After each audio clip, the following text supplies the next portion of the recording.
পরে তাকে রক্ত দিবেন। তারাবি মূলত কত রাকাত? না, এই প্রশ্ন তো অনেক বেশি হবে আপনাদের, ইনশাআল্লাহ এটা একবারে শেষ কথা হচ্ছে তারাবি অর্থ হচ্ছে আরাম করে। রাসূলুল্লাহ সাল্লাল্লাহু আলাইহি ওয়াসাল্লামের হাদিসে কোনো তারাবি শব্দটা আসেনি, তারাবি শব্দটা আসে নাই। রাসূল বলছেন কিয়ামুল লাইলের কথা, কাম সালাতুল লাইল, কিয়ামুল লাইল শব্দটি আসছে। এই জন্য মক্কা মদিনাতে যখন ডাকে সালাতুল লাইল বলে ডাকে, মানুষ বুঝানোর জন্য সালাতুল লাইল দাঁড়াইছে কখনো কখনো। এখন আর ডাকে না, আগে ডাকতো সালাতুল লাইল বলে, এখন বুঝে গেছে মানুষ, মাইক হয়েছে, ডাকতে হয় না, আওয়াজ আলহামদুলিল্লাহ পৌঁছে যায় যে ইমাম সাহেব দাঁড়াইছে। আগে যখন মাইকের অবস্থা ছিল তখন ডাকা হতো যে সালাতুল লাইল হচ্ছে, মানে তারাবি হচ্ছে। তারাবি শব্দটা আসছে কোত্থেকে?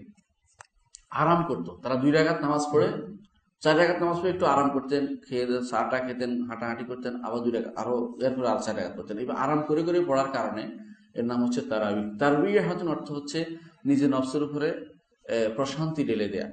তো আরাম করে করে পড়তো। এখন আমরা তারাবিটা হয়ে গেছে তাড়াতাড়ি, তারাবি মানে তাড়াতাড়ি, এটা না, তারাবি অর্থ হচ্ছে আরাম করে পড়া, এটা হচ্ছে মূল অর্থ।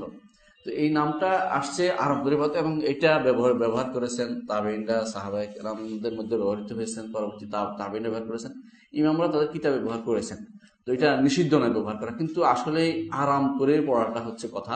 তারাবি কত রাকাত নয়, তারাবি কিভাবে পড়বেন, কোয়ান্টিটি না হইয়া কোয়ালিটি হওয়া দরকার, কোয়ান্টিটি না হইয়া কোয়ালিটি হওয়া দরকার। রাসূলুল্লাহ সাল্লাল্লাহু আলাইহি ওয়াসাল্লাম তারাবির নামাজ পড়েছেন, যে 3 দিন পড়েছেন, কত রাকাত পড়েছেন কেউ বলতে পারবে না। এই যে 3 দিন তিনি পড়েছেন, 3 দিন পড়েছেন এবং চতুর্থ দিন বের হন নাই, কোনো কোনো বর্ণায়, কোনো কোনো বর্ণায় 2 দিন পড়েছেন, তৃতীয় দিন বের হন নাই। তো যাই হোক, আমরা সর্বোচ্চটা ধরি, 3 দিন পড়েছেন, চতুর্থ দিন তিনি আর বের হন নাই। সাহাবা কেরাম বসা ছিলেন, বলছে তোমাদের অবস্থা আমি দেখছি, তোমরা বসে আছো, আমি বের হইনি, আমি যদি ভয় পাচ্ছি যদি বের হই তোমাদের উপর ফরজ করে দেয়া হতো, এই ভয়ে আমি আশঙ্কা করছিলাম, এই জন্য বের হইনি। কিন্তু তিনি সেই দিনগুলিতে কয় রাকাত পড়েছেন কেউ বলতে পারবে না। তাকে জিজ্ঞাসা করা হয়েছে, ইয়া রাসূলুল্লাহ, সালাতুল্লাহ সম্পর্কে জিজ্ঞাসা করা হয়েছে, বলছে মাসনা ও মাসনা, 2 রাকাত করে পড়ো। ফাইজা খাশিয়া আহাদুকুমুল সোভা ফালিয়ুতির রাকাত, তোমাদের কেউ সোভা সকালবেলা ভয় করে 1 রাকাত দিয়ে বিতির বানিয়ে নেয়, অর্থাৎ 1 রাকাত পড়ে বিতির যেন করে কমপ্লিট করে নেয়, এটা বলেছেন রাসূলুল্লাহ সাল্লাল্লাহু আলাইহি ওয়াসাল্লাম। যদি নির্ধারিত কোনো জরুরত থাকতো যে নির্ধারণ করা, তো তিনি নির্ধারণ করে দিতেন। সুতরাং 20 নয়, 10 নয়, 12 নয়, 24 নয়, যে যত রাকাত পারে পড়বে। তারাবির নামাজ বা কিয়ামুল লাইল নির্দিষ্ট কোনো সংখ্যা নির্ধারণ করার প্রয়োজনীয়তা নেই, বরং মনে রাখতে হবে যে নির্ধারণের এখানে এইটাই হচ্ছে রাজিহ কল বিশুদ্ধ মত, যে এখানে নির্ধারণ করার প্রয়োজন নেই, বরং যতটুকু মানুষের নাশাত, হাদিসে আসছে রাসূলুল্লাহ সাল্লাল্লাহু আলাইহি ওয়াসাল্লাম বলেছেন ওয়ালিয়ুসাল্লি আহাদুকুম নাশাতাহু, প্রত্যেকে তার কর্মতৎপর ততক্ষণ যেন নামাজ পড়ে। আপনি ঘুমিয়ে 20 রাকাত পড়ার কোন দরকার তো নাই, ঘুমিয়ে আপনি স্বাস্থ্যবান অবস্থা 8 রাকাত পড়ার, তাও তো আপনি ঠিক আছে, মন ঠিক থাকছে। এটা না করে আপনি 20 টাকার জন্য বসে রইলেন, আপনি মন চাচ্ছে না, তারপরে 20 পুরাবেন। আবার কখনো কখনো আপনি চাচ্ছেন যে আর একটু পড়তে চান না, আর পড়বোই না, আবার হাঁটবো রাস্তায়, সিনেমা দেখবো অথবা টিভি দেখবো বসে বসে, এটা তো ঠিক নয়। বরং আপনার নাশাত যতক্ষণ আছে, কর্মতৎপর যতক্ষণ আছে, ততক্ষণ আপনি কোরআন কারীম পড়েন, তিলাওয়াত করেন, রমজানের সালাত পড়েন, কিয়ামুল লাইল করেন, এটা সবচেয়ে ভালো জিনিস।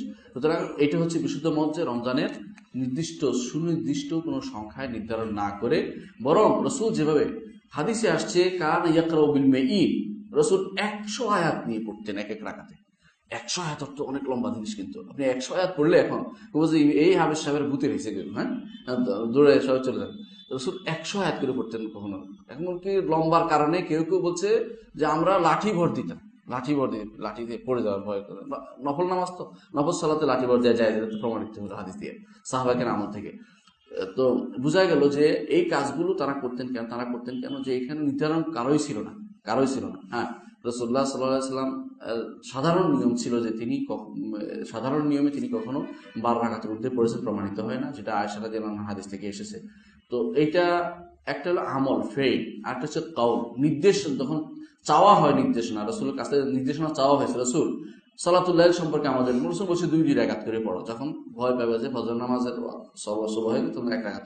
এই নির্দেশনা যখন আসছে তখন ফেল উপরে নির্দেশনা স্থান পাবে, এটা হচ্ছে মূল কথা।